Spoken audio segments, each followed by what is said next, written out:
Salut, bonjour. Je suis Herman Kakpo et c'est un plaisir pour moi de vous retrouver pour ce nouveau numéro de notre podcast des CEO Challenge Podcast. Podcast qu'on vous propose chaque matin avec pour objectif d'aider les dirigeants que vous êtes, les futurs dirigeants que vous êtes à pouvoir relever les défis de direction générale. C'est des petits points de réflexion chaque jour pour nous assurer de ce que, en tant que dirigeant, vous êtes équipé, vous êtes outillé pour pouvoir relever vos défis de dirigeant au XXIe siècle. Et notre thème du jour, notre épisode du jour, est un rappel à tous les dirigeants qui sont amenés, qui sont obligés de devoir réfléchir, de devoir décider au quotidien que lorsqu'il est question pour vous de décider, vous n'aurez pas besoin de consensus parce que décider, c'est l'une des prérogatives majeures du dirigeant. C'est vrai que hier, j'ai attiré notre attention sur le fait que nous devons faire attention à ne pas devenir un gorille ambulant au sein de notre entreprise, de nos entreprises. Et Dieu seul sait combien nous sommes nombreux à l'être sans le savoir. Pendant ce temps, j'espère que vous avez pris la résolution, n'est-ce pas, de faire votre check-up et de vous être optimisé. Et comme je l'ai proposé hier, vous avez la possibilité de demander spécialement une séance de coaching. Donc, une séance de coaching. Donc, du coup, en me contactant au plus 221 78 138 15 17 pour bénéficier de coaching. Pour bénéficier donc du coup d'assistants pour que nous puissions certainement vous servir de miroir avec mes collègues coach exécutifs, coach de dirigeants. Nous puissions vous servir de miroir et challenger votre leadership de sorte que vous puissiez devenir le type de leader qui réussisse à réussir avec les autres et les faire réussir, à mobiliser ses équipes autour de lui pour pouvoir relever ces défis de dirigeants au XXIe siècle. Naturellement, ayant parlé du fait qu'on doit faire attention pour ne pas devenir un dictateur qui ne se sait pas, ne pas devenir un écraseur, un bousculateur, on va dire, ne pas devenir un gorille ambulant sans le savoir. Vous allez me demander pourquoi est-ce qu'aujourd'hui, je reviens sur le besoin de fermeté dans la prise de décision et que cela pourrait sembler dénoter de ce que, je contre ce qu'on s'est dit hier. Mais dans la réalité, les mauvais leaders, en plus d'être des gorilles ambulants, les mauvais leaders ont du mal à prendre des décisions. Autant il est vraiment important, j'allais dire, de ne pas se prendre pour le Dieu omnipotent qui sait tout, autant les décisions sont de notre responsabilité. C'est de la responsabilité d'un dirigeant de prendre les décisions, d'opérer les choix, de trancher et de décider qu'est-ce qui doit être fait et qu'est-ce qui va être fait. Oui, on doit écouter les autres, on doit entendre les voix, mais en matière de prise de décision, faut-il le rappeler, il n'y a pas de vote. Il n'y a pas de vote quand il faut décider. On ne décide pas ensemble, le dirigeant décide. La plupart des dirigeants s'enferment dans les choix compromettants parce qu'ils cherchent à avoir le compromis. Ils consultent. Et il y en a parfois qui peuvent se dire, j'ai consulté personne qui m'a dit, ils sont rassurés d'avoir pris des avis, ils sont rassurés d'avoir consulté des experts, etc. Et même s'ils sont en train de prendre le mauvais choix, ils justifient le choix qu'ils sont en train d'opérer par le fait que, ils se sont libérés de la pression de la responsabilité morale, du fait que c'est eux qui doivent assurer le choix, et puis ils disent, et pourtant j'ai demandé à telle personne, il m'a dit c'est ce qu'il faut faire. En fait, en réalité, dans la pratique, on ne décide pas ensemble, et ce ne sont pas vos conseillers qui décident, c'est vous qui décidez. Et en matière de prise de décision, il n'y a pas de vote. On écoute les voix, mais il n'y a pas de vote. Avant que nous n'avancions, je vais partager avec vous comment est-ce que les gens qui ne sont pas des dirigeants voient le modèle de décision de nous les dirigeants. Et je peux vous dire que c'est bon ainsi, c'est normal qu'ils nous voient ainsi, c'est normal qu'ils prennent les choses ainsi. Un jour, il y a un manager du ressources humaines, donc un manager du capital humain, qui se plaignait auprès de moi, qui m'a dit ceci: Herman, je sais que tu vas me dire que cela a du sens, mais notre direction générale ne fait que prendre des décisions qui démobilisent le personnel.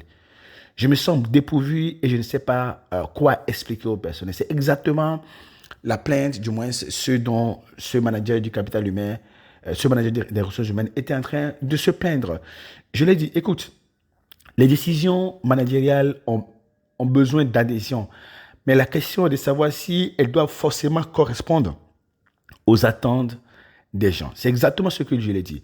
Je lui ai dit, on ne peut pas demander à un directeur général d'opérer des choix qui correspondent aux attentes des gens. Pourquoi? Parce que les décisions qu'on prend permettent de produire des résultats qui peuvent correspondre aux attentes des gens. Alors, les gens savent les résultats qu'ils veulent éventuellement. Mais comment aboutir à ces résultats? Les décisions qu'il faut prendre pour aboutir à ces résultats, les gens ne savent pas cela toujours. Et donc, et vous commencez pas à comprendre, vous qui êtes dirigeant, vous commencez pas à comprendre qu'en réalité, on n'a pas besoin de consensus sur comment il faut procéder pour obtenir un résultat. On a besoin de consensus sur le résultat auquel il faut aboutir. C'est comme lorsque vous dites, vous allez dans un restaurant et vous dites quel est le mets que vous voulez. C'est pas vous qui allez dire quel est le processus de cuisson. Vous pouvez dire quel est le résultat de la cuisson, mais c'est pas vous qui dites quel est le processus de cuisson. Et donc, et ensuite, je lui ai apporté, donc c'est ce que j'ai dit au manager du capital humain. Donc, il n'y a pas de consensus à rechercher sur les décisions. On doit avoir le consensus, on doit être d'accord sur à quoi nous voulons aboutir comme résultat, les attentes qui sont les nôtres, et ce n'est pas sur les décisions, donc du coup, qu'il faut avoir le consensus.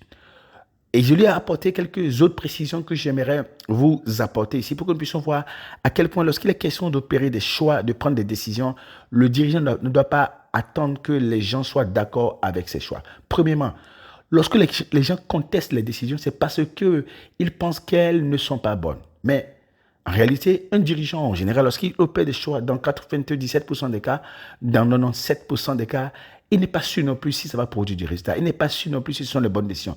Il essaie de faire quelque chose parce qu'à un moment donné, il faut faire quelque chose que ce soit la bonne décision ou pas. Deuxièmement, lorsque les gens contestent les décisions, c'est qu'ils ne sont pas sûrs que cela va donner du résultat satisfaisant. Mais le dirigeant, le décideur, lui non plus, ne sait pas s'il va donner des résultats satisfaisants. Mais il sait qu'il faut opérer des choix, il faut agir tout de suite. Et si ça ne donne pas du résultat, on corrige. Comme on dit chez les Américains, if ain't work, fix it. Troisièmement, lorsque les gens contestent les décisions, c'est parce qu'ils ne sont pas d'accord. Mais en général, le décideur n'est pas d'accord non plus lui-même avec les choix qu'il a opérés.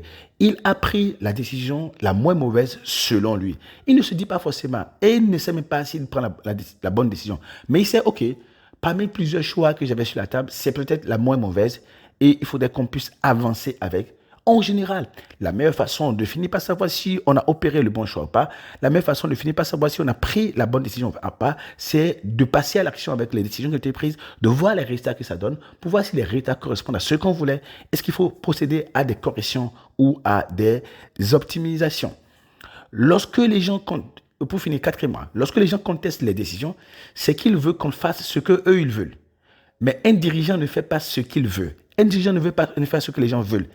Un dirigeant fait ce qu'il faut. Il fait ce qu'il faut pour produire du résultat. Ça peut ne pas, dans un premier temps, être la bonne chose, mais il a la sensation que c'est la bonne chose à faire. Il le fait. Et bien évidemment, quand cela ne donne pas du résultat, il sait que ce n'est pas ce qu'il fallait. Lorsque j'ai apporté ces précisions à ce manager du capital humain, à la fin, il m'a dit, c'est bon, Eman, tu as raison, c'est moi qui suis stupide. Mais je ne crois pas que ce soit lui qui soit stupide. Du moins, je pense qu'il y a quelque chose de plus stupide, et il n'y a rien de plus stupide que de penser que on va atteindre le consensus sur les décisions. Comme le dit quelqu'un, quel que soit ce que vous allez faire, il y en aura toujours quelques-uns qui ne seront pas contents. En réalité, lorsque un dirigeant opère des choix, il y a 3 facteurs essentiels qui font clairement la différence. L'enjeu. Lorsqu'un dirigeant constate qu'on risque de perdre gros si on ne fait rien, lorsqu'un dirigeant constate que si on fait quelque chose, on va gagner gros, il opère les choix. Donc, il va peser, est-ce qu'on risque de perdre gros ou on risque de gagner gros en fonction de si on prend ou pas une décision, si on fait les choses dans un sens donné ou pas. Le deuxième critère qui permet à un dirigeant de savoir s'il est en train d'opérer les bons choix, c'est la rentabilité. Il va évaluer est-ce que ce qu'il est en train de vouloir faire va contribuer à court, moyen terme ou à long terme à la productivité, à l'amélioration de la productivité, à la rentabilité de l'entreprise. Et troisième et dernier critère qu'un dirigeant utilise pour pouvoir opérer les choix, c'est la priorité. Le dirigeant va évaluer qu'est-ce qui doit passer actuellement avant toute autre chose et qu'il faut mettre en avant et qu'il faut prioriser par rapport à toutes les choses. Imaginons par exemple qu'il est en face de 3 décisions et qui sont à un niveau d'enjeu presque égal. Un niveau de possibilité de rentabilité ou d'opportunité de protection de l'exploitation de la rentabilité, de la productivité, des délais à un niveau presque égal. Et il y a un conflit et il y a une sorte de dilemme entre les 3 choix, par exemple. Il va voir, il va établir un ordre de priorité pour voir qu'est-ce qui risque de coûter plus cher en premier ou rapporter gros en premier, qu'est-ce qui risque de contribuer plus à la rentabilité en premier et à la productivité en premier, ou risque de compromettre la rentabilité ou la productivité en premier. Et il va établir un ordre de priorité. Mais il arrive parfois que même malgré le fait qu'il utilise ces 3 critères-là, on arrive à une sorte d'égalité. On arrive à une sorte d'égalité. Alors, le défi majeur, c'est que non seulement les collaborateurs n'intègrent pas toujours ces éléments, mais ils ne disposent pas de tous les éléments nécessaires pour pouvoir intégrer tous ces aspects-là. Et lorsqu'il y a un conflit factoriel, c'est-à-dire que la priorité est en conflit avec la rentabilité est en conflit avec l'enjeu, le leader doit faire un arbitrage. Mais la particularité d'un arbitrage, c'est qu'un arbitrage est toujours arbitraire. Donc, cela ne peut pas convenir vraiment à personne. L'essentiel, c'est que la plupart des décisions et leurs combinaisons conduisent tôt ou tard à des résultats satisfaisants et qu'on procède aux optimisations progressivement jusqu'à ce qu'on obtienne le résultat et on procède aux ajustements jusqu'à ce qu'on obtienne le résultat. Donc, il n'y a pas besoin d'avoir ni consensus ni adhésion autour d'une décision managériale. On a besoin de consensus autour des résultats. On doit savoir à quoi on veut aboutir. Mais quant aux décisions, c'est le dirigeant qui en a la prérogative. On peut communiquer pour arrondir les bords, mais on ne peut pas attendre que tout le monde soit d'accord. Et l'une des choses que j'ai apprises à mes propres dépens, c'est que je n'ai pas besoin d'être d'accord avec un choix avant de l'opérer. Donc du coup, je ne suis pas d'accord avec un choix avant de l'opérer et les gens viennent me dire qu'ils ne sont pas d'accord. Ils n'ont pas besoin d'être d'accord. L'essentiel, c'est d'ajuster, de manager mes choix jusqu'à ce qu'on finisse par produire du résultat. C'est ce qui est attendu de moi, le dirigeant. Je ne sais pas si vous entendez ici ce que je veux dire, mais lorsqu'il faut prendre des décisions, on écoute le maximum de voix possible, mais il n'y a pas de vote. Pire, on doit faire des arbitrages. Et quand il faut faire des arbitrages, très peu de gens peuvent comprendre ce qu'il y a lieu de faire. Et c'est le dirigeant qui doit assumer le courage d'opérer les choix nécessaires pour conduire ses équipes, pour conduire l'entreprise au bon résultat possible. Donc, nous allons retenir et comprendre quelques points importants, 5 points essentiels. 1. Lorsque le dirigeant hésite à décider, il a décidé de créer l'hésitation. Donc, décider. Lorsqu'un dirigeant recherche le consensus, c'est qu'il a peur de faire mal et de blesser. Mais il n'a pas à regarder ça. Il fait ce qu'il faut pour produire du résultat. Et si le résultat est bon, il aura le consensus. Lorsqu'un dirigeant refuse d'arbitrer, n'est-ce pas, c'est qu'il ne veut pas assumer. Mais il faut que quelqu'un puisse arbitrer pour qu'on puisse décider et avancer parce que autrement, on risque de perdre du temps là. Et beaucoup de dirigeants font perdre du temps à leur entreprise, font perdre des opportunités à leur entreprise, font subir donc du coup des préjudices à leur entreprise parce qu'ils ne veulent pas décider vite, arbitrer vite et assumer. Lorsqu'un dirigeant recherche la validation populaire, c'est qu'il ne veut plus décider.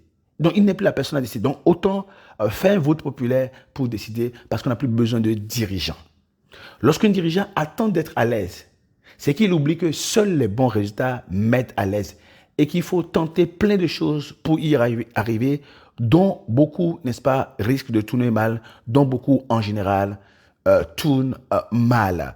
Vous recherchez peut-être des méthodes et des approches pour pouvoir affiner votre capacité, donc du coup, à opérer des choix qui finissent par être judicieux, qui finissent par produire du résultat.